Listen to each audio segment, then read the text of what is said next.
Hi everyone, I am in my hotel backyard in Chiang Mai. Anyway, we're getting ready to go to Elephant Nature Park. Super excited. It is a rescue sanctuary for elephants.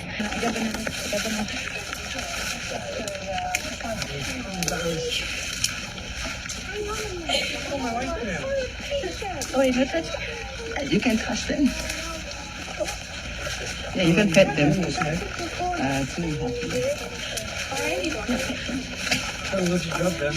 Hi everyone, we are still in Pub Street in Siem Reap. I'm gonna try the famous Anchor beer.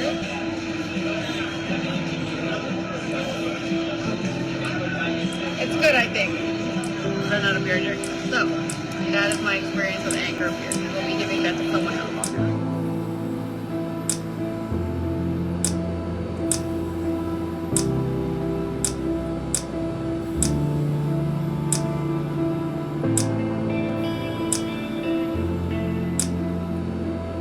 My name is Mayuri Saxena and I have ALS. ALS has taken away my ability to move and my ability to speak.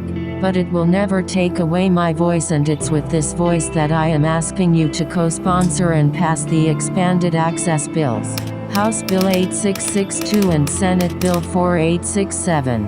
Today, I consider myself the luckiest man on the face of the earth. You may have heard of ALS. It is also called Lou Gehrig's disease. ALS is 100% fatal, but before it takes your life, it slowly paralyzes all the voluntary muscles in your body. I cannot move, eat or breathe by myself.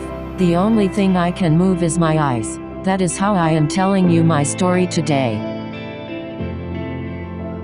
And ended up on a wheelchair.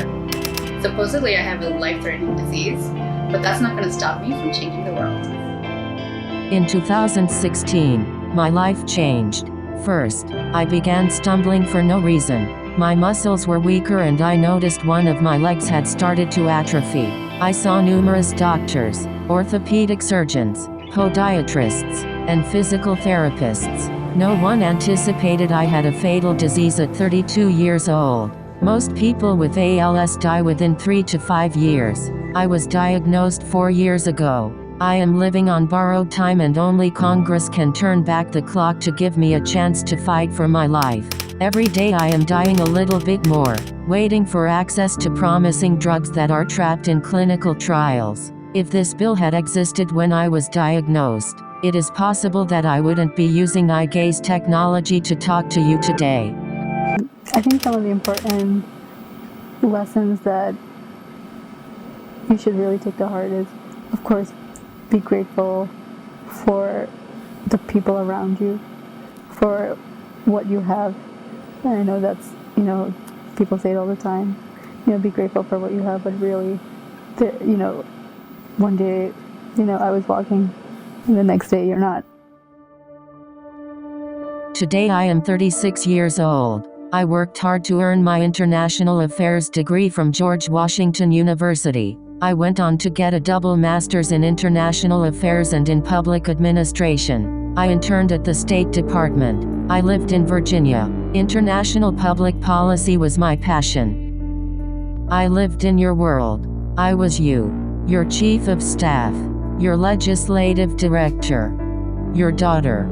ALS is very difficult to diagnose, and the delay in diagnosis means over 90% of people with this insidious lethal disease never qualify for a potentially life-changing clinical trial. I am in that unlucky 90%. I do know I am lucky, as Dr. Robert Brown of the University of Massachusetts is my neurologist. Dr. Brown was the first to discover a gene that causes ALS. Ironically, that very same SOD1 mutation that I have.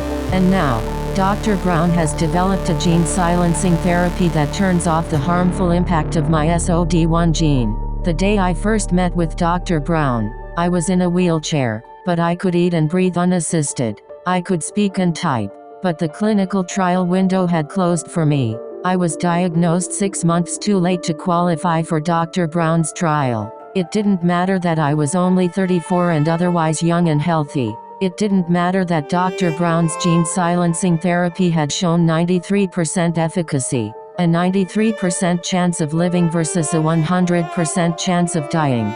This is the reality of my ALS lottery. The expanded access bill could change this inhumane paradigm. A 1% chance of living is better than a 100% chance of dying. Today, I cannot chew even the tiniest morsel of food. I cannot swallow liquids now. I get all my nutrition through a feeding tube in a hole in my abdomen. Today, I cannot even swallow my own saliva. A nurse regularly suctions the saliva out of my mouth so I don't choke.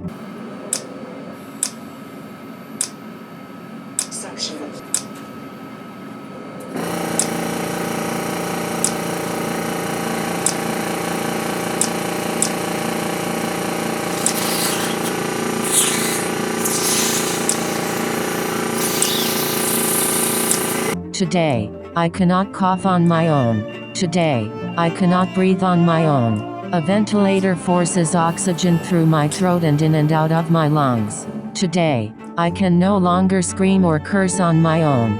When someone asks what the Congressional Budget Office says about the fiscal impact of this bill, human life and suffering shouldn't be valued by data on a spreadsheet. Imagine if your mother fell down the stairs, or your son collapsed on the soccer field, or your daughter could no longer hold her head up to eat dinner. Would you search for a report for fiscal impact, or get them treatments? I am just one of 30,000 Americans whose lives Congress and Senate have the ability to change. Even if I fail in my 1% chance of living, please give me that chance with expanded access. For I know I can still impact the world by giving Dr. Brown more knowledge about my SOD1 mutation.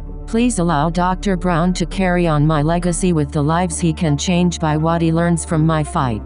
And if it's too late for my life, please use my voice in honor of all those people who come after me.